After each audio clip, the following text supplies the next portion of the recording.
Moltíssimes gràcies, Ana. Muchas gracias. De nuevo, por temas de tiempo, para poder ajustarnos bien, cualquier, cualquier aclaración que se quiera poner, algunas reflexiones rápidas en el chat, son más que bienvenidas y Ana podrá responderos.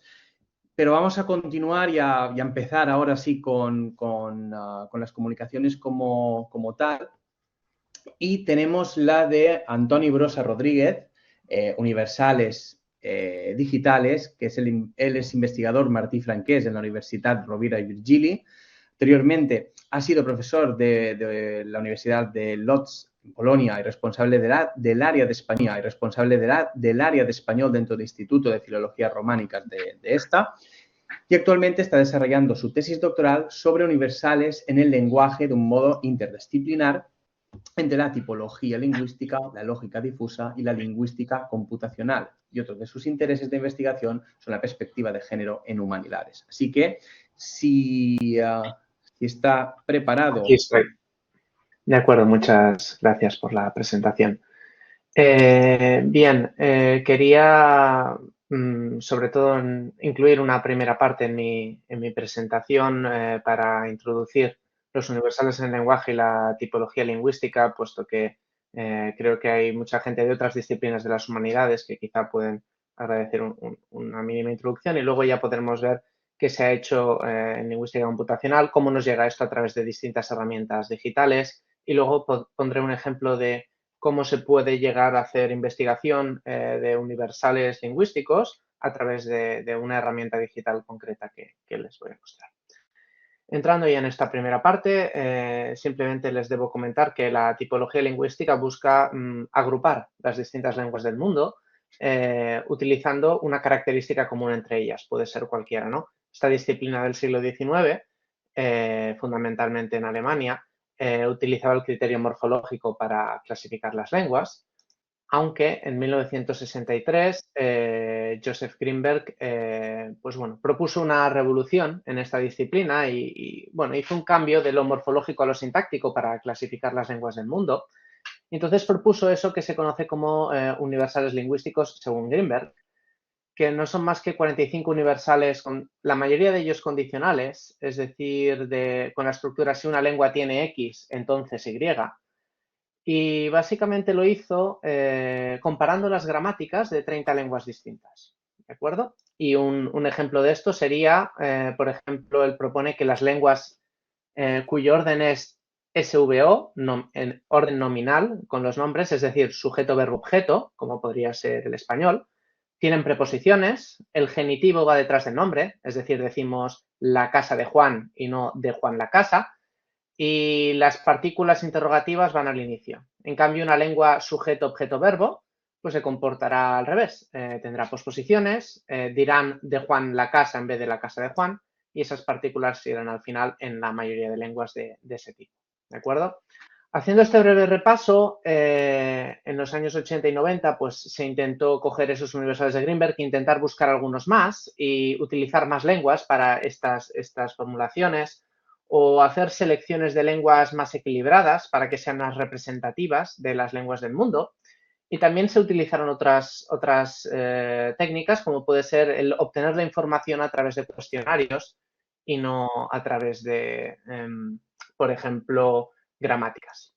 Esto ya nos lleva a una de las posibles herramientas digitales que no voy a presentar aquí por falta de tiempo, pero que es muy interesante, que es eso que tienen ahí, el WALS, el World Atlas of Language Structures, que es un atlas lingüístico, pero que tiene muchos otros usos y el que nos permite comparar distintas estructuras lingüísticas en las lenguas del mundo. Este ejemplo es, por ejemplo, si una lengua tiene tono o no, o si dentro de las que tienen, si es simple o complejo el sistema, ¿no? Tenemos los datos de distintas lenguas y esto es muy interesante para clasificaciones tipológicas o, de hecho, también de genealógicas o de área. Este es el producto que daría este acercamiento. Lo que ocurre es que este tema, entrando ya en esta parte más reciente, entró en desuso en los últimos años porque no se ofrecían universales nuevos, no había nuevos datos. Lo curioso es que este tema vuelve a estar de moda, sobre todo porque en esta disciplina de procesamiento del lenguaje natural interesaba mucho el tema de los universales, Podríamos hablar incluso de una simbiosis, como vamos a ver a continuación, puesto que el beneficio es mutuo. En la última década, sobre todo, lo que se hace es trabajar no con cuestionarios y no con gramáticas, sino con corpus digitalizados, lo que nos permite pues, trabajar con textos reales y también obtener pues, resultados cuantitativos y además poder jugar con frecuencias, lo cual nos permite huir un poco de la simplificación que hay a veces detrás de distintas categorías mucho más generales. ¿De acuerdo? Para ello, en los últimos años, aquí ya les voy introduciendo lo que se usa actualmente, luego veremos cómo se puede manejar esta información. Se utiliza esta herramienta Universal Dependencies, que es un repositorio de corpus de distintas lenguas del mundo y obviamente la gracia de todo ello es que se propone que todas esas lenguas estén etiquetadas del mismo modo. Este es un problema que tenemos siempre en lingüística, de que hay distintas etiquetas para lo mismo o hay distintos acercamientos al mismo problema. En este caso se intenta unificar todo eso, se utilizan los Google Part-of-Speech tags, es decir, las categorías gramaticales que propone Google. Para la anotación sintáctica se proponen las Stanford Dependencies, que es un sistema de anotación propuesto por Lucien Tesnier en el siglo XX y que ahora se ha actualizado ahí por la Universidad de Stanford. Y esto da lugar a que tengamos actualmente 243 corpus distintos que se corresponden con 144 lenguas. ¿De acuerdo? Lo que comentábamos de la simbiosis, esto ya se puede ver claramente, de que estas herramientas pues, son mucho más efectivas para manejar una gran cantidad de datos, pero sobre todo este tema interesa también porque este tema de los universales es interesante para estas nuevas herramientas computacionales, en tanto que se reduce el anglocentrismo. Ustedes saben que la mayoría de, incluso, por ejemplo, aplicaciones o traductores automáticos o ChatGPT, cuestiones de este tipo, están en las mismas lenguas de siempre, ¿no? Inglés y algunas cuantas más, español, francés, alemán, chino, japonés, etcétera. Pero, ¿qué ocurre, por ejemplo, con un hablante de Yoruba, una lengua africana, que quiere utilizar estas herramientas? Pues no puede hacerlo en su lengua materna. Bueno, lo interesante de esta propuesta sería que si podemos determinar, gracias a estas propuestas tipológicas, que la sintaxis del Yoruba es un 98% similar a la sintaxis del inglés, podemos aplicar todo este conocimiento que tenemos en lengua inglesa al Yoruba y, por lo tanto, disponer de este tipo de información. Esto hace que recientemente se hayan hecho ya algunos papers utilizando distintas herramientas digitales, computacionales, dependiendo. Vamos a ver sobre todo la parte más cercana a la filología y no tanto a la computación, con distintos universales, pero también queríamos ver si realmente esos 45 universales de Greenberg son posibles, se pueden analizar mediante unas herramientas digitales que tenemos a disposición. Hemos hecho una especie de análisis y nos hemos dado cuenta de que de esos 45 hay 34 que sí se pueden analizar y 11 de ellos no. Los que no se pueden analizar básicamente son porque hacen referencia a algunos aspectos de entonación o algunos aspectos de infijos o derivación y esa información no está en este Universal Dependencies y por lo tanto no se pueden analizar. Hay distintas herramientas, como ven ahí, que permiten el análisis y nos vamos a centrar sobre todo en Typometrics, que es quizá la que les puede resultar más interesante porque es la que ofrece resultados de un modo más fácil, instantáneo, a través de una página web y con unos resultados muy visuales. Es esa página web que tienen ahí. Aquí lo que tenemos, básicamente, es la posibilidad de crear un gráfico en una dimensión o dos dimensiones, no se puede más. Y aquí en el ejemplo tenemos un gráfico en el cual en el eje horizontal tenemos la proporción de complementos directos nominales que aparecen a la derecha del verbo en las lenguas del mundo, disponibles aquí, esas 144 que decíamos. En el eje vertical tenemos la proporción de complementos directos pronominales que aparecen a la derecha del verbo en las lenguas del mundo. Es decir, que las lenguas que están en esta esquina superior derecha, que están en el 100% de ambos, significa que colocan el 100% de sus complementos directos, sean nominales, sean pronominales, a la derecha del verbo. Las lenguas que están en el lado opuesto, pues funcionan a la inversa. Esto nos da toda la información de cómo se comportan las distintas lenguas y también, como ven ahí, las tenemos agrupadas por familias lingüísticas o por tipo y entonces pues podemos ver cómo se comportan las lenguas eslávicas, cómo se comportan las lenguas romance. Y esto nos permite, de un modo muy fácil, ver si realmente los distintos universales se respetan o no. Para hacer funcionar esta página web, básicamente lo que tenemos que hacer después de entrar en Typometrics es seleccionar, en este caso, este gráfico 2D que ven ahí, y simplemente seleccionar este Head Initiality CFC que tienen ahí, y del desplegable seleccionar la dependencia en los términos que hablábamos, es decir, la relación sintáctica que nos interesa. Es decir, un nombre que depende de un verbo y que es un complemento objeto. En el caso de abajo, un pronombre que depende de un verbo que es un complemento objeto. La bola que tienen ahí es porque se pueden filtrar las ocurrencias por si queremos un número mínimo de ocurrencias y así podemos obtener los resultados que nos interesen. Hay muchas otras herramientas, como puede ser esta de GRUMatch, aunque en este caso se necesitan conocimientos de formalización para buscar en la página web. En este caso podemos ver, además del número total de ocurrencias, distintos ejemplos que nos ofrecen una información muy interesante, aunque no voy a detenerme a explicarlo por la falta de tiempo que hay y, bueno, por el retraso que llevamos acumulado. Pero es también otra herramienta que, sobre todo, lo que nos permite, es muy interesante, nos permite buscar estructuras muy complejas y muy específicas que con Typometrics no se puede, puesto que ya les he comentado de que solo se puede jugar con 2 variables a la vez. Si quisiéramos jugar con 3, deberíamos hacerlo mediante GRUMatch, por ejemplo. También se puede ir directamente a la página de Universal Dependencies si queremos conocer la categoría gramatical o la característica que se activa en una lengua determinada. Esto es un ejemplo del corpus de Latvian, de letón, en el cual podemos ver que de caso tenemos acusativo, dativo, genitivo, locativo, nominativo y vocativo. Entonces, disponiendo de esta información, podemos comparar estos datos con el resto de etiquetas que se han activado en los distintos corpus y poder ver pues, cuáles son las lenguas que tienen acusativo, las que no tienen vocativo, etc. En algunos de los universales quizás se precisa la combinación de ellos, lo hemos visto, aunque no vamos a detallar cómo sería el proceso, que sería bastante largo. Y como comentábamos, hay una serie de universales imposibles de revisar actualmente y algunas cuestiones que están pendientes de resolver en este tipo de información. Yendo ya al ejemplo de universal digital, donde les vamos a explicar cómo se podría analizar concretamente un universal con Typometrics, sería eso que tienen ahí.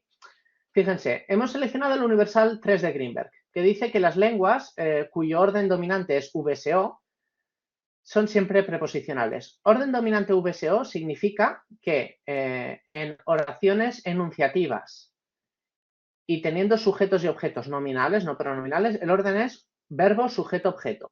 La lengua prototípica así sería el árabe, que es la que quizá conocemos todos más porque es un tipo lingüístico no muy frecuente, ¿no? Es más frecuente sujeto, verbo, objeto o sujeto, objeto, verbo. Esta sería la tercera más frecuente. Dice que este tipo de lenguas siempre exhiben preposiciones y no posposiciones, es decir, que la posición o la preposición de aparece antes del nombre, ¿no? Se dice de Juan y no Juan de en árabe, por ejemplo.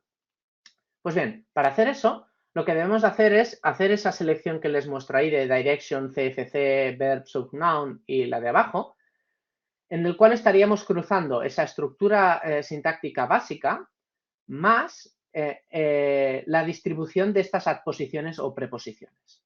¿Sí? En este eje horizontal, de 0 a 100 de izquierda a derecha, tendríamos esta disposición de lenguas. En la parte derecha, del 66 al 100, tendríamos las lenguas que son VSO, ¿de acuerdo? En la parte superior tendríamos las lenguas que son posicionales y en la parte inferior tendríamos las lenguas que son posposicionales. Esto significa que si cruzamos un rectángulo con el otro, nos da ese cuadrado de la esquina superior derecha, y ahí es donde deberían estar las lenguas si ese universal propuesto por Greenberg es correcto. Como ven, es así, y todas esas lenguas se ubican en ese cuadrado y no se ubican en cualquier otra parte del gráfico. Se pueden ver otras cosas más interesantes, como que, por ejemplo, el galés es una lengua estrictamente está en la esquina, estrictamente VSO, estrictamente preposicional. En cambio, el árabe no es tan estrictamente VSO y está más en el medio, aunque se encuentra dentro de esa zona. Hay otras cuestiones que se pueden ver, como por ejemplo la distribución en forma de C. Si se fijan, se dibuja una especie de C, puesto que en la parte derecha no hay ninguna lengua más allá de esa esquina superior, no hay ninguna lengua en el medio o hacia abajo. Esto nos habla de algunas restricciones que tienen las lenguas, en este caso, en este comportamiento.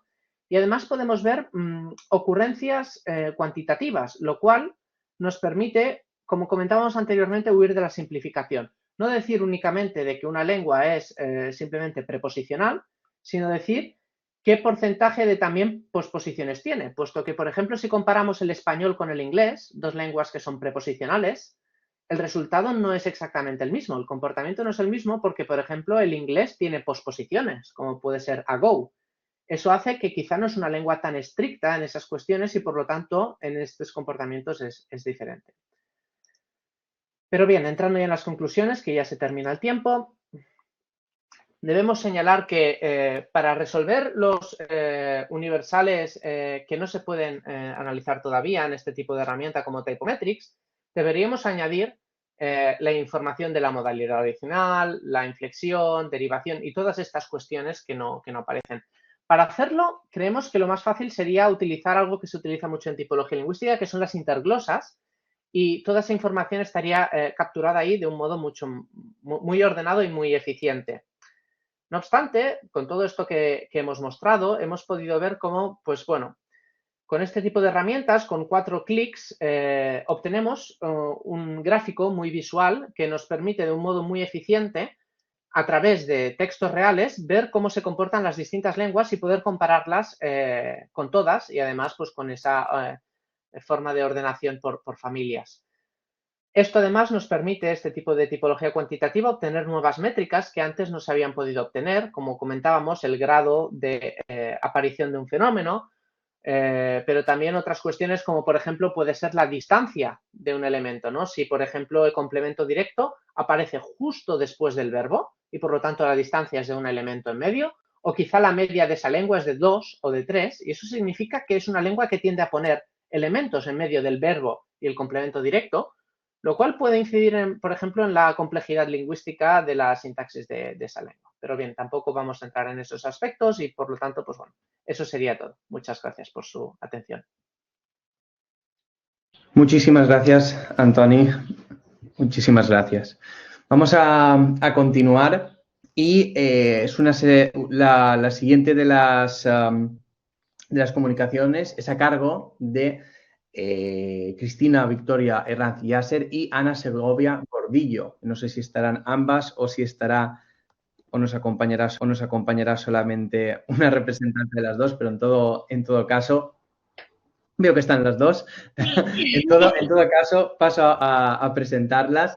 Cristina Herranz es licenciada en Psicología por la Universidad Pontificia, comillas, máster en Ciencias del Lenguaje y Lingüística Hispánica por la UNED y doctora por la Escuela Internacional de Doctorado en el programa de Lenguaje y Cultura de la Universidad Rey Juan Carlos.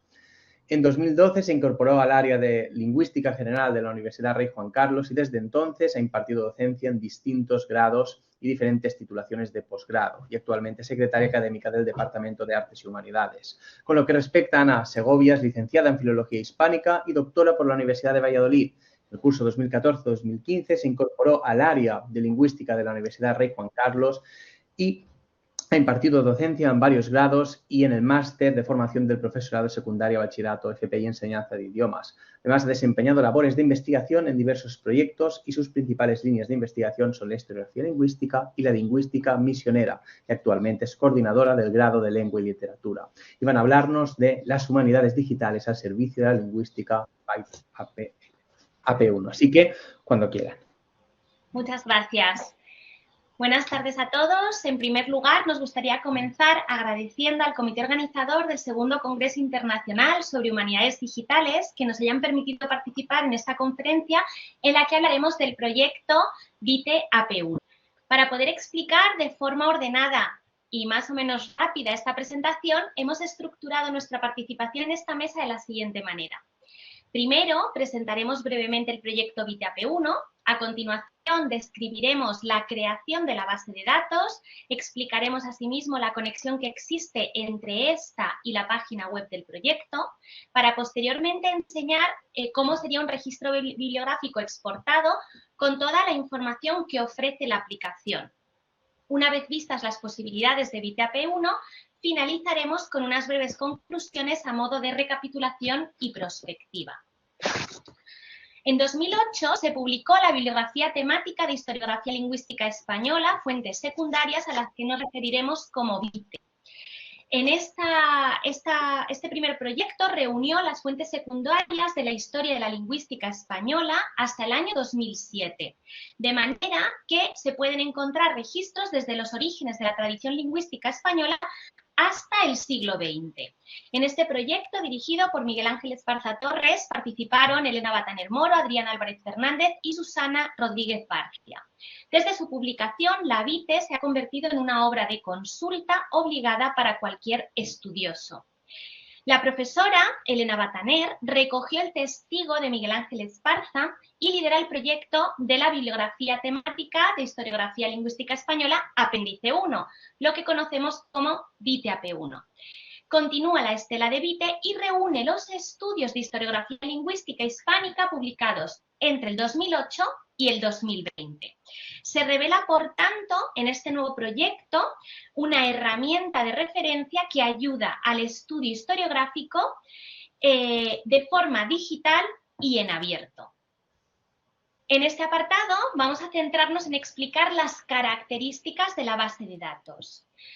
Esta ha sido construida con Drupal, que es un sistema de gestión de contenido de código abierto con licencia GNU y GPL que permite que pueda combinarse a su vez con SQL. Todo esto hace que sea un sistema, como veremos más adelante, con varias posibilidades, dado que se utiliza en la mayoría de los archivos y bibliotecas a nivel mundial. No obstante, una de las principales razones por las que se seleccionó esta herramienta es porque tiene una gran comunidad que interactúa con ella y hace que se mantenga actualizada y dinámica constantemente. Otra de las causas por la que se eligió Drupal estuvo relacionada con los motivos económicos, ya que es una licencia abierta y no hay que pagar nada por utilizar el sistema. En la versión anterior de BITE lo que se utilizó fue FileMaker. Esta era una base de datos de pago y bueno, pues tenía ciertas limitaciones. Por último, BITE AP1 cuenta con dos bases de datos interrelacionadas, la BITE de 2008 y el INLE, el Índice Histórico de Lingüistas Españoles. Ambas bases de datos han sido, gracias a este nuevo proyecto, adaptadas y desarrolladas en Drupal, por lo tanto, también están en abierto. Otro elemento clave para este proyecto es la construcción del sitio web que conecta la base de datos con todo aquel usuario que quiera acceder o consultar cualquier cosa. Para que la consulta y exportación del trabajo desarrollado fuese de amplio alcance, se vio necesario construir una página web asociada al proyecto.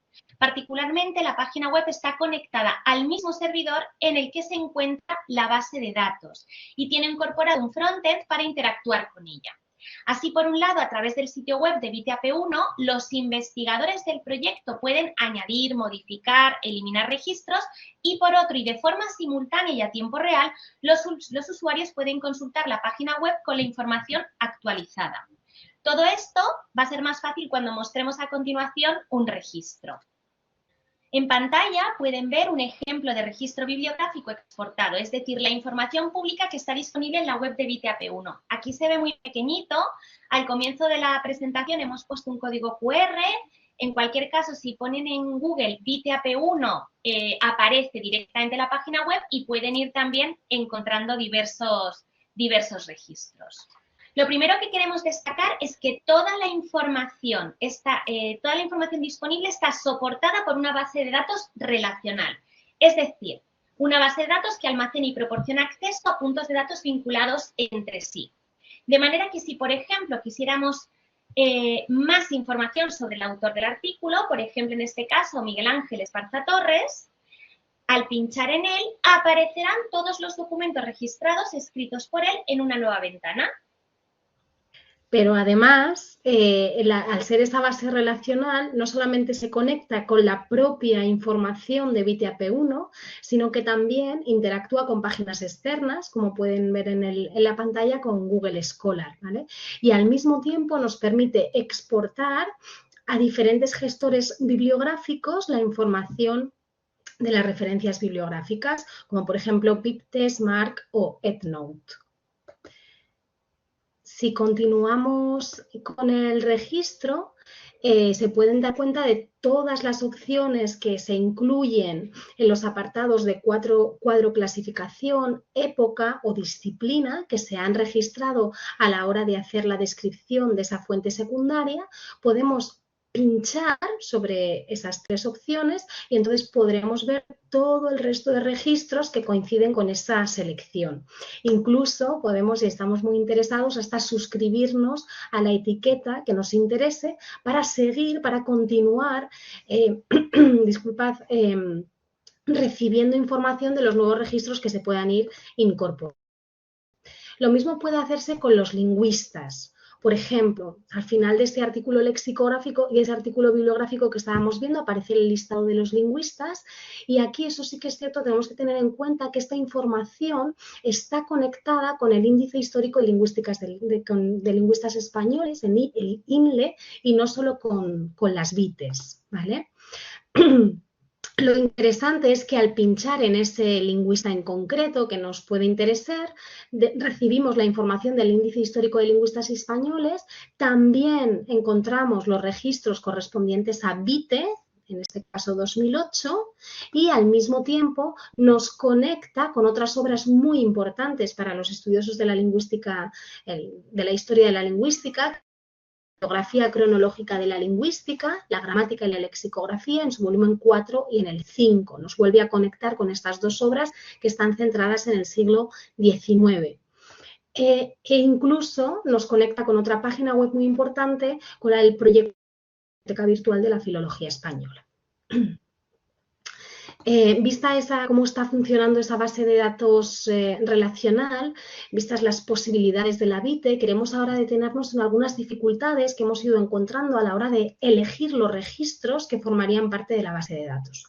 Como decíamos al principio, BITE AP1 reúne estudios de historiografía lingüística hispánica publicados desde el 2008 hasta el 2020.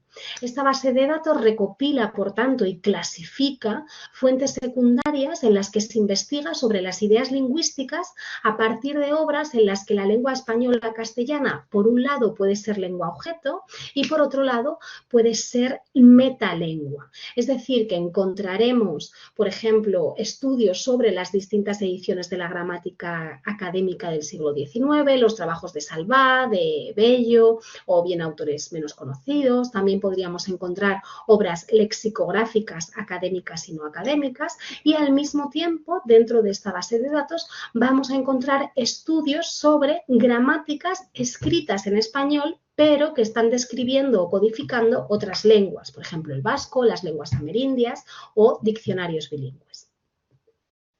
Esto quiere decir que con muchas matizaciones no se van a encontrar en esta base de datos de fuentes secundarias estudios sobre historia de la lengua. Sin embargo, es importante destacar que a la hora de elaborar la base de datos, la línea que separa un trabajo de historia de la lengua de un trabajo de historiografía lingüística es a menudo muy fina. Y de hecho, en el proceso de creación de la BITE, el equipo de trabajo siempre solíamos consultar este tipo de dudas. Ahora bien, no se debe olvidar que una gramática o un diccionario, por ejemplo, del siglo XIX, describe un estado de la lengua del momento, de manera que también podría ser la base para elaborar un estudio sobre la lengua del XIX. Es decir, gramáticas, diccionarios, ortografías pueden ser usadas también como fuentes documentales para el estudio de la lengua española. Además, fíjense en que también se podría plantear, como apuntó Martínez Alcalde, el estudio de la lengua de los gramáticos o de los lexicógrafos y la posibilidad de que constituya un tipo particular de tradición discursiva. En definitiva, los textos se pueden abordar sin duda desde distintas perspectivas y una gramática, por ejemplo, del siglo XIX o un diccionario puede trabajarse desde esa perspectiva historiográfica o bien desde el punto de vista de la historia de la lengua. Sea como fuere, la base de datos de BITE AP1 puede satisfacer la curiosidad científica de los expertos de ambas disciplinas. Para finalizar esta presentación, extraeremos unas breves conclusiones. En primer lugar, queremos destacar que la continuidad del proyecto, desde la publicación de BITE en papel 2008 hasta este proyecto digital basado en esas nuevas, en las humanidades digitales de BITIAP1 con referencias hasta el 2020. Esta continuidad del proyecto ofrece una información completa y exhaustiva sobre los estudios dedicados a la historiografía de la lingüística española, y particularmente el desarrollo de BITIAP1 implica la creación de una herramienta de investigación y de reflexión bibliográfica sobre el estado de la lingüística española desde el 2008. En segundo lugar, BITIAP1 está diseñada no solo para la búsqueda y la localización de registros, sino también para la exportación de los datos y con la posibilidad de cruzarlos con otros sistemas de información. A lo largo de la presentación hemos visto que BITIAP1 está conectada con la BITE, con BICRES 4 y 5, con la Biblioteca Virtual de la Filología Española y también con Google Académico. Además, es interesante subrayar que el trabajo de este proyecto, BITIAP1, ha permitido aumentar la información disponible en el Índice Histórico de Lingüistas Españoles, que actualmente cuenta con unos 1.500 autores. Finalmente, la BITIAP1 es una potente herramienta metahistoriográfica, pues a partir del análisis de esas referencias bibliográficas se podrá dar respuesta a preguntas como qué temas lingüísticos se han trabajado desde el punto de vista historiográfico, qué partes de las distintas disciplinas de la lingüística quedan por trabajar, qué gramáticos o lexicógrafos de nuestra tradición han recibido más atención y sobre cuáles aún es necesario realizar un estudio más pormenorizado. Solo nos queda invitarles a que visiten la página web de BITE y agradecerles su tiempo y atención. Quedamos a su disposición para resolver todas aquellas dudas o comentarios que haya podido suscitar esta presentación. Muchísimas gracias. Muchas gracias.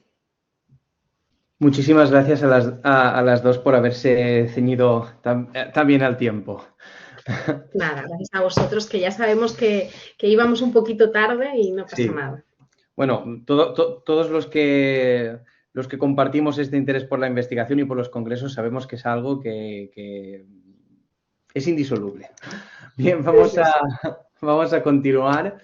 Es el turno de María Asunción Laguna Álvarez con Patrimonio Suntuario en Inventarios de Bienes. Ella es licenciada en Filología y Letras por la Universidad de Valladolid, máster en Profesorado de Educación Secundaria Obligatoria y Bachillerato, Formación Profesional y Enseñanza de Idiomas por la Universidad de Burgos, doctora por la Universidad de Burgos en el programa de Humanidades y Comunicación.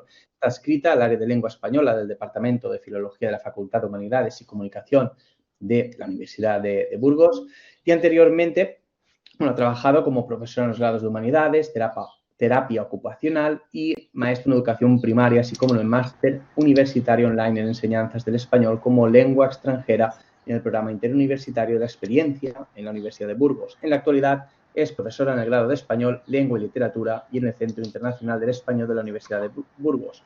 Sus intereses académicos se orientan por una parte al estudio de la historia del español, por otra, al de la lingüística aplicada a la enseñanza del español como lengua extranjera y en este ámbito forma parte del grupo de investigación y formación en español como lengua extranjera. Así que puede empezar. Buenas tardes y gracias por la presentación. El trabajo se titula Patrimonio Suntuario en Inventarios de Bienes, Burgos, siglo XVIII, y se centra en el estudio del léxico de los bienes suntuarios partiendo de un punto de vista interdisciplinar. Voy a ir un poquito deprisa por el apremio del tiempo. Un breve índice como guía de esta presentación, una ilustración de la catedral para situarnos en el espacio y el tiempo a los que se alude. Después de contextualizar el estudio, seguirán una descripción de las fuentes, algunos ejemplos del estudio llevado a cabo y los comentarios finales.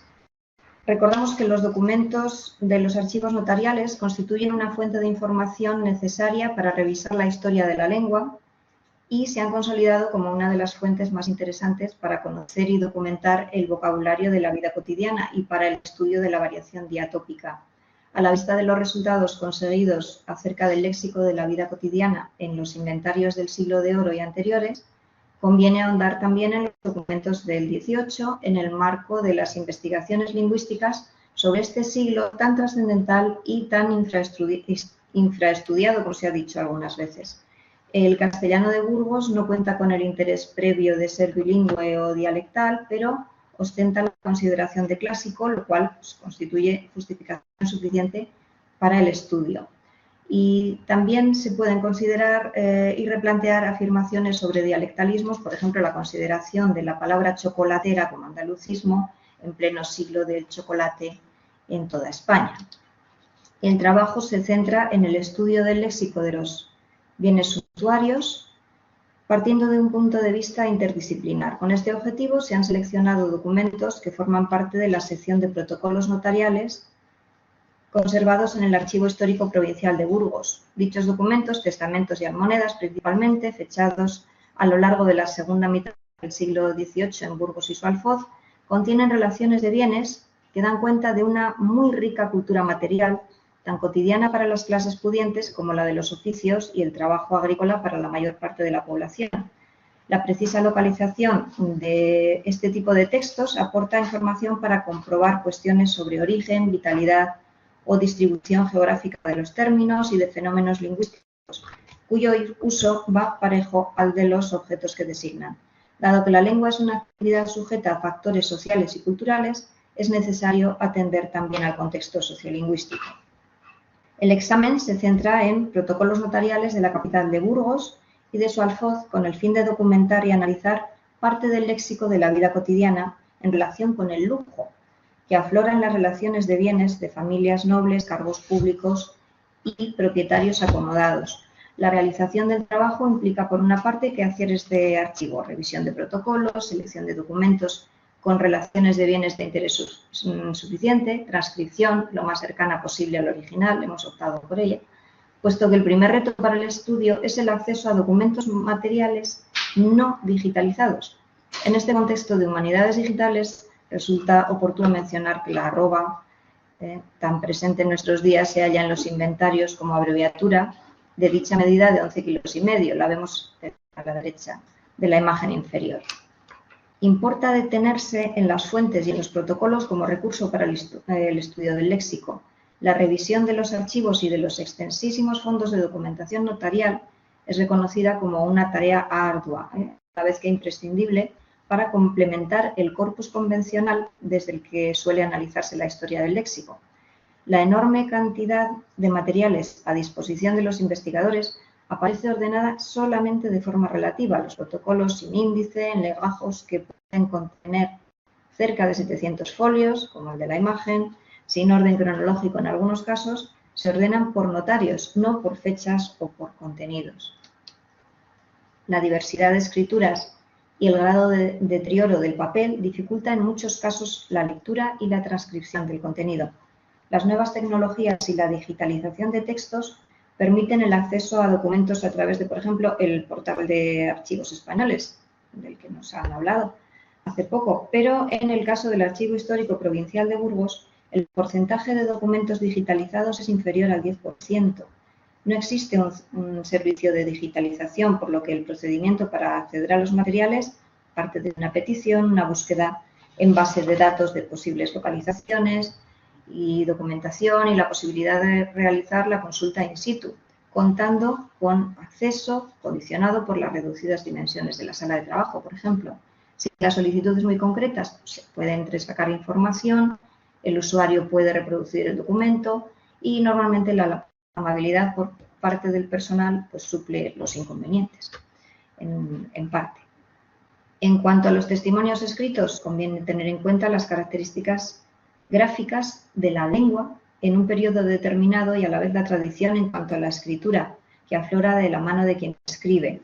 La variación gráfica, la variación léxica conviven con rectificaciones como la que aparece en la imagen del centro, también con la dificultad para representar gráficamente la pronunciación y las vacilaciones, como en el caso de la derecha, el uso incierto de consonantes, neutralización de sonidos, rasgos de oralidad en la escritura, indicaciones del nivel sociocultural de los escribientes, errores, en fin, habría que hacer un largo paréntesis sobre la interpretación del valor fonético de las grafías.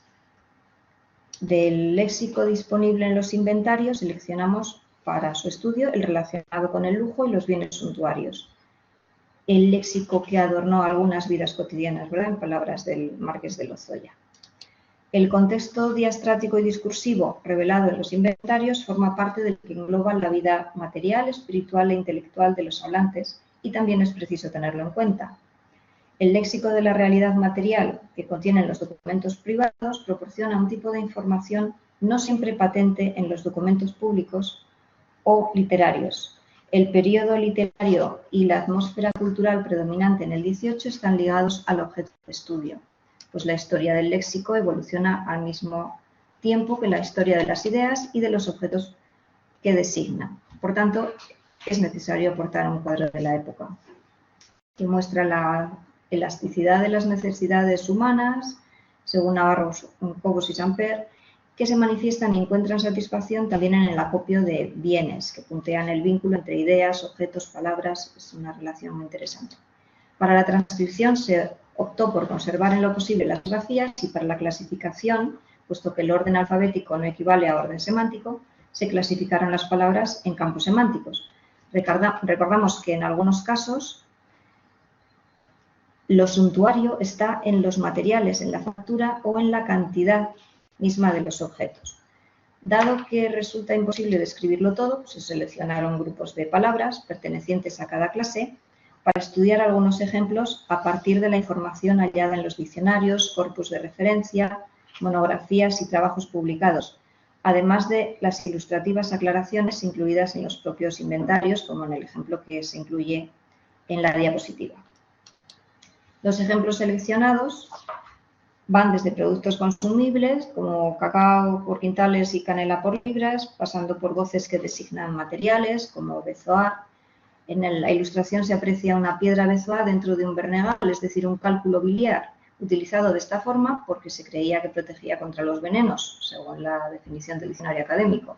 En los inventarios aparece incluso la descripción bezoar occidental, es decir, procedente del cuajar de cabras, a diferencia del oriental, procedente del cuajar de antílopes. Muchísima información cultural también. Más ejemplos, vamos a pasarlos un poquito deprisa por el apremio del tiempo. El léxico documentado, por ejemplo, el de los juegos de mesa. Aparece el lienzo con el bis bis, el nombre y el juego que vinieron de Italia, explica el diccionario de autoridades.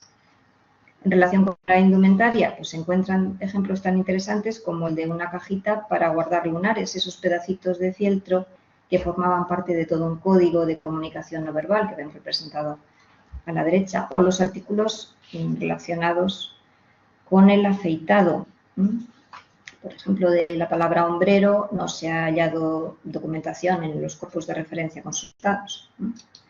En el vasto campo de la indumentaria femenina, del cual ahí vemos una representación, se encuentran muchísimos términos de interés, como por ejemplo el préstamo de Savillé, acertado o menos acertado en su adaptación al español, o los testimonios referidos a la moda como polonesa, ese vestido de pliegues verticales que aparece en la ilustración.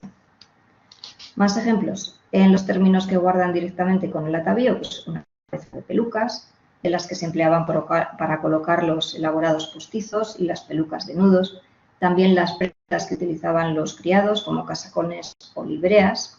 Recordamos que también en el siglo XVIII se construyen y se mantienen y se refuerzan las diferencias y las identidades colectivas desde las leyes hasta las prendas. Recordamos las leyes suntuarias. Bien. Algunos ejemplos más. Berlina y Forlón cuentan con documentación temprana en los inventarios burgaleses. No se documentan, por ejemplo, en el corpus léxico de inventarios y se registran en el corpus del diccionario histórico solo a partir del XVIII.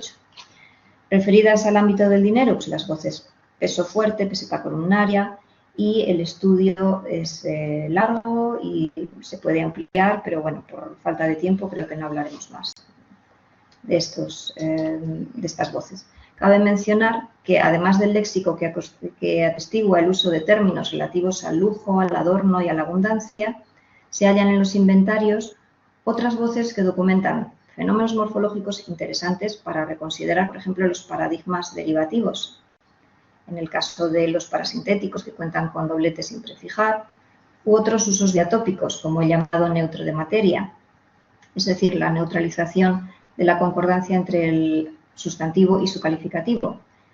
fenómeno frecuente en Burgos, Valencia y Segovia. Bueno, pues aquí tenemos algunos datos que lo atestiguan.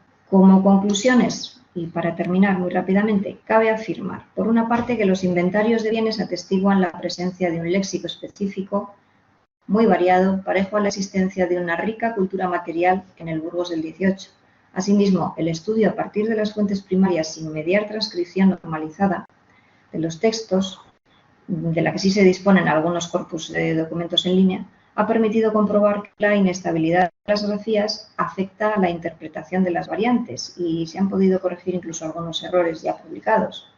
Por otra parte, se documentan en los inventarios burgaleses el uso y la presencia de voces de interés filológico por su forma, por su significado, por su documentación temprana en el español. Junto al esperado estándar y al mantenimiento de formas antiguas, se hallan voces introducidas como consecuencia del dinamismo económico y del influjo de las modas llegadas de Europa. La abundancia del léxico que designa bienes suntuarios obliga a replantear el contraste entre léxico de lo cotidiano y léxico de lo excepcional, como reflejo de los contrastes sociales de la época. Por último, conviene señalar, ya casi dando las gracias, que sigue siendo un reto la labor de documentar y analizar una a una las palabras que bullen y se agitan o se han agitado en el enorme caldero del idioma, como diría el maestro Manuel Seco. El caudal de información presente en los documentos notariales permanece disponible para su consulta en el Archivo Histórico de Burgos, como en otros, pero se hace urgente la necesidad de conservar los materiales y de protegerlos del deterioro, del tiempo, de la manipulación. La digitalización proporcionaría al menos un medio no solo de conservación, sino también de difusión, puesto que se tiene la percepción de que las nuevas generaciones de investigadores acostumbrados a las oportunidades que ofrecen las nuevas tecnologías y la digitalización se acercan cada vez menos a las fuentes primarias. Y con esta reivindicación, pues ya despido esta breve comunicación y les doy las gracias por su atención también. Buenas tardes. Muchísimas gracias, Asunción, por intentar ajustarte, como bien comentabas, al tiempo. Muchísimas gracias, de verdad. Pasamos ya a la última de las intervenciones a cargo de Vania Zaro y Nuria Gómez Velar. Con respecto a Vania Zaro, es abogada por la Universidad de Buenos Aires y licenciada en Gestión de Políticas Públicas por la Universidad Nacional de 3 de Febrero, posgraduada en Gestión y Políticas Metropolitanas en la Facultad Latinoamericana de Ciencias Sociales y desde 2020 se desempeña como gerente operativa de la Gerencia Operativa de Ordenamiento Normativo. Es referente del programa de lenguaje claro de la Secretaría Legal y Técnica del Gobierno de la Ciudad Autónoma de Buenos Aires. Y en 2016 coordinó y asesoró en materia de técnica legislativa y lenguaje claro a la Dirección General de Coordinación y Consolidación Normativa de la Secretaría Legal y Técnica. Con respecto a Nuria Gómez, es doctora en Letras y correctora literaria, egresada de la Universidad de El Salvador, donde trabaja como profesora titular en la Facultad de Filosofía, Historia, Letras y Estudios Orientales. Coordina la Diplomatura Universitaria Superior en Corrección de Textos Académicos, la Diplomatura Universitaria Superior en Gramática de la Lengua Española y la Diplomatura Universitaria en Lenguaje Claro. Actualmente trabaja como asesora lingüística en el programa de Lenguaje Claro en la Secretaría Legal y Técnica del Gobierno de la Ciudad Autónoma de Buenos Aires en el programa de Lenguaje Claro. Y intervendrán con una comunicación titulada Servicio de Información Normativa y Digesto Jurídico y el programa del Lenguaje Claro, las humanidades digitales para potenciar el vínculo entre la ciudadanía y el gobierno de la ciudad de Buenos Aires. Así que cuando quieran. Sí, hola, ¿qué tal? Buenas tardes. Bueno, muchas gracias por el espacio, por permitirnos participar a ambas. Para nosotras es importante comentar lo que venimos haciendo desde el gobierno de la ciudad, tanto en lo que es materia de lenguaje claro como en lo que es materia de gobierno electrónico, porque está muy relacionado con lo que son las humanidades digitales y a dónde estamos yendo desde el gobierno de la ciudad. Particularmente la Secretaría Legal y Técnica se dedica a asistir en materia técnico-jurídica al jefe de gobierno, o sea, atendemos los asuntos del intendente, que acá lo llamamos jefe de gobierno en la ciudad de Buenos Aires. Es importante nuestro rol porque hemos sido un área transversal y hemos tenido presencia en muchos proyectos tecnológicos que han llevado a acercar a la ciudadanía a través de distintas plataformas. Específicamente, nosotros trabajamos en todo lo que refiere a ordenamientos de normas, técnica legislativa, tenemos a cargo la publicación del boletín oficial, la Mesa General de Entradas, Salidas y Archivos, que se dedica a notificar al ciudadano una amplia variedad de documentos, como cédulas, como oficios. Además, hacemos servicios de producción gráfica y digital, y en los últimos 2 años se incorporó a nuestras responsabilidades el programa de lenguaje claro. Por eso es tan importante lo que venimos haciendo y lo que les queremos transmitir. Específicamente, la Secretaría Legal y Técnica ha centrado su gestión en mejorar la calidad y el acceso a la información pública a través de diferentes caminos. Por un lado, en el año 2013 se comenzó a trabajar en el sistema de administración de documentos electrónicos, que lo que buscó fue digitalizar todos los documentos que producimos desde la Ciudad Autónoma de Buenos Aires, todos aquellos documentos que se incorporan a un expediente, todos aquellos documentos que se notifican a la ciudadanía. Además de eso, trabajamos en estos años en robustecer y en mejorar un servicio que brindamos, que es el servicio de información normativa, que es una base de datos de acceso pública, la pueden consultar cuando tengan ganas, en donde publicamos todas las normas que produce el gobierno de la ciudad, es decir, todas las regulaciones que produce el gobierno de la ciudad, de forma ordenada y con bastante valor agregado. Es una de las bases de datos más usadas a nivel Argentina y a nivel Ciudad de Buenos Aires. Esta fuente jurídica es la que acompaña muchos procesos de la administración y además otras políticas, ¿no? A través de esta base nosotros hoy tenemos incorporados 620.000 documentos, que son los que se publicaron desde 2000 hasta la fecha, y algunos históricos. Y además del servicio de información normativa, contamos con el digesto jurídico, que es una base de datos que hace el ordenamiento de las normas que emite la legislatura de la Ciudad Autónoma de Buenos Aires, aquellas normas que tienen rango de ley, ¿no? Acá está el front de lo que sería el servicio de información normativa, para que ustedes lo vean. Tiene un formato de formulario. Cualquier persona puede acceder a este formulario y consultar lo que está buscando a nivel normativo. En cuanto al digesto jurídico esto lo voy a pasar rápido porque sé que no tenemos muy tiempo y me tendría que detener, pero bueno, lo mencioné, de los 620.000 documentos que hoy tenemos en nuestra base de datos, tenemos 112.000 normas que son de carácter general, que he dicho en un lenguaje claro, son aquellas normas que regulan las actividades de tanto la ciudadanía como las actividades comerciales que se desarrollan en la ciudad. Esto es un dato súper relevante porque es el que después tomamos para ir hacia el programa de lenguaje claro y además para analizar otras documentaciones que teníamos que adaptar. En cuanto al digesto jurídico, como les decía, consolidamos en el digesto las normas que emite la legislatura. Estas normas tienen carácter de ley, por lo cual tienen que ser conocidas por todas las personas, y este fue un insumo muy importante al momento de abordar el programa de lenguaje claro, porque a través de la clasificación temática que realizamos en el digesto jurídico, advertimos que la mayoría de las normas están relacionadas con temática de salud, con temática de transporte, con temática de educación, comercio, o sea, son todas regulaciones que impactan directamente en la vida de la ciudadanía.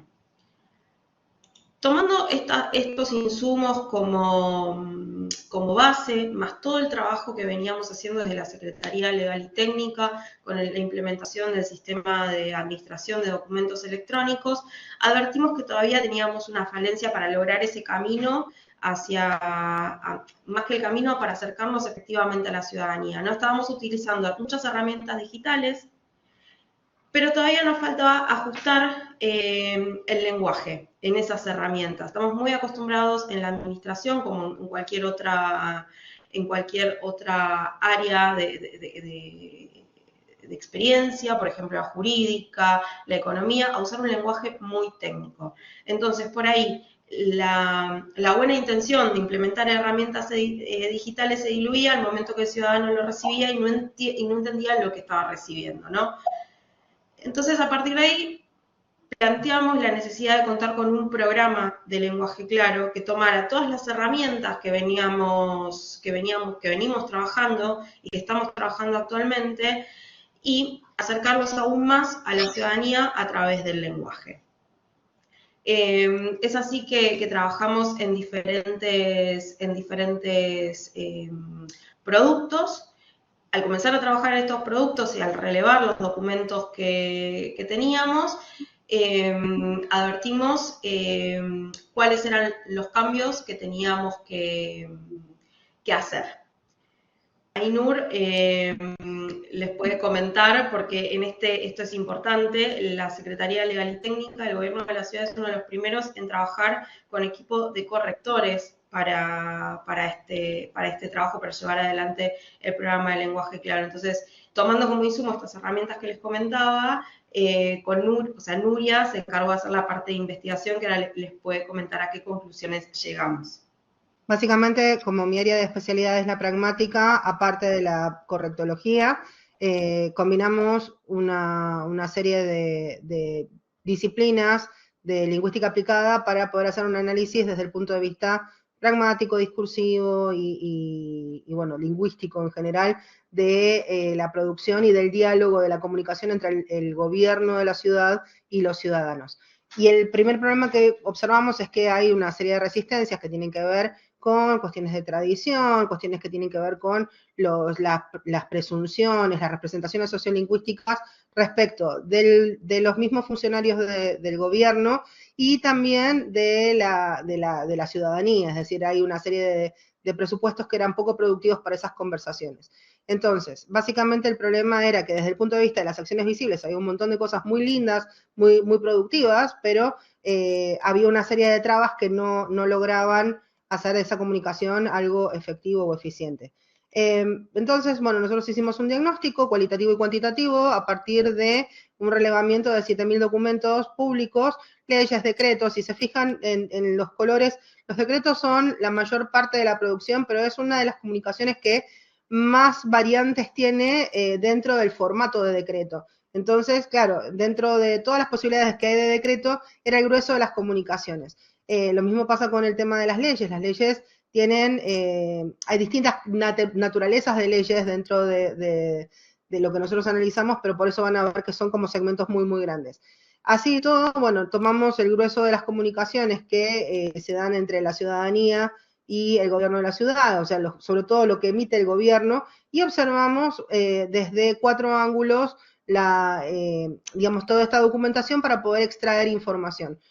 Básicamente trabajamos con cuestiones que tienen que ver con el análisis del discurso, las cuestiones normativas de normativa lingüística, la pragmática de la comunicación, la enfocamos específicamente a las representaciones y a las reacciones de la gente en relación con esos documentos, y la cuestión de la tradición, la perspectiva estilística, que tiene que ver con esas raíces tan abigarradas con respecto a la forma de comunicar, y esa creencia de que hablar oscuro, hablar difícil, es mucho más elegante o mucho más académico, o evidencia un saber que quizá no, en realidad lo que evidencia es que no se sabe hablar español, pero bueno, desde la perspectiva de los funcionarios muchas veces había como cierto prestigio lingüístico en esa forma oscura de componer.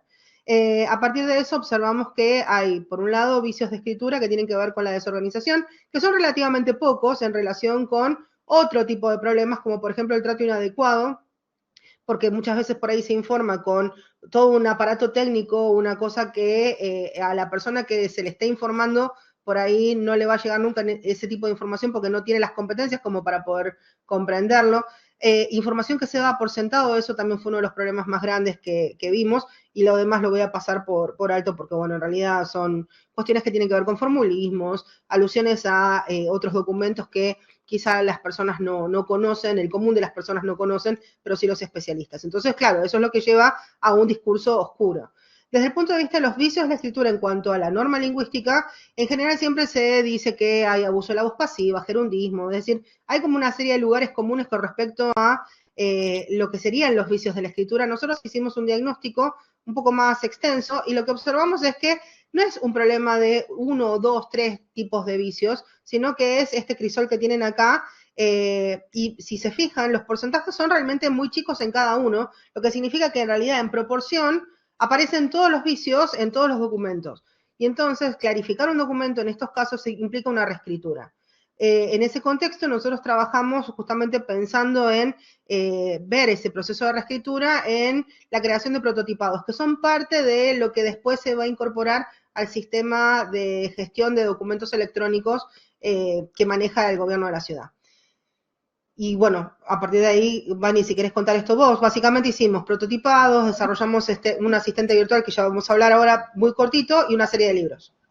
Exacto. Estos son los productos del programa porque entendíamos que teníamos que ajustar las herramientas del lenguaje a todo lo que producimos en el gobierno de la ciudad. Específicamente produjimos bibliografía, prototipado, textos administrativos, estas son las notificaciones, o sea, estos documentos electrónicos que utilizamos en el sistema de administración de documentos electrónicos, que es el SADE, lo voy a decir con la sigla ahora que ya se los mencioné varias veces, y específicamente trabajamos en un modelo de inteligencia artificial, que es una asistente virtual, porque lo que entendíamos este cambio cultural, ¿no? que tiene como base todas las complejidades que mencionó Nuria hace un rato, para poder llevarlo a cabo en un tiempo corto y llegar a más personas, tanto dentro de la administración como a administrados, resolvimos tener que usar la tecnología a nuestro favor y desarrollar un asistente que pudiera acompañar esos procesos de escritura de todo lo que producimos adentro del gobierno de la ciudad. Es así que nació CLAPI, que es nuestro corrector de lenguaje administrativo para políticas públicas inclusivas. CLAPI es un modelo que está concebido para el uso interno de la administración pública, que está utilizando la tecnología de OpenAI, de ChatGPT, para el aprendizaje, y que va a funcionar como funcionan los traductores usualmente, los traductores en línea, con dos cajitas de texto, una en donde se ingresa el texto y otra en la que sale el texto original, y con el texto corregido, o sea, la versión clarificada, para que la persona dentro de la administración lo pueda utilizar en el documento que necesita, ya sea una ley, un decreto, una notificación, un informe, un trámite en el gobierno de la ciudad. ¿No? Esto es importante porque al estar posicionándonos como gobierno digital, necesitamos que nuestra producción textual acompañe esa decisión de política pública. CLAPI, bueno, esto que les mencionaba, utiliza un modelo de procesamiento de lenguaje natural y hoy, a la fecha, va a estar abierto para unos 15.000 usuarios dentro del gobierno de la ciudad y va a integrar como servicio con otros servicios que poseemos en el gobierno, ¿no? Además del sistema de administración de documentos electrónicos, cada repartición gubernamental tiene sus servicios y sus aplicaciones para producir, para sus procesos internos, y entonces CLAPI integrará el servicio de CLAPI va a integrar con esos servicios también. Lo importante de CLAPI es que además de dar la corrección del texto, almacenará esas correcciones para seguir ajustando eventualmente al modelo, ¿no? Para seguir ajustando las reglas, para seguir ajustando su entrenamiento. Una de las ventajas que tiene CLAPI con respecto a otros formatos es que hay muchos sistemas de corrección que lo que hacen es indicarte dónde está el error y te ofrecen una sugerencia en un costado, no interviene en el texto. CLAPI lo que te ofrece es la explicación de por qué estaba mal y la reescritura de ese documento. Entonces tenemos como un pasito más avanzado sobre esta práctica, además de la integración en el prototipado, que eso es un cambio fundamental. Bueno, eso es básicamente lo que estamos trabajando. Les agradecemos muchísimo el tiempo. Esperemos que no nos hayamos pasado demasiado de lo que teníamos como horario de indicación. Muchas gracias. No. Gracias. Hay mucho para contar, pero esperemos que esta información les haya servido también para conocer nuestra experiencia como gobierno en esto de las humanidades digitales. Y bueno, agradecemos a la organización del Congreso por el espacio.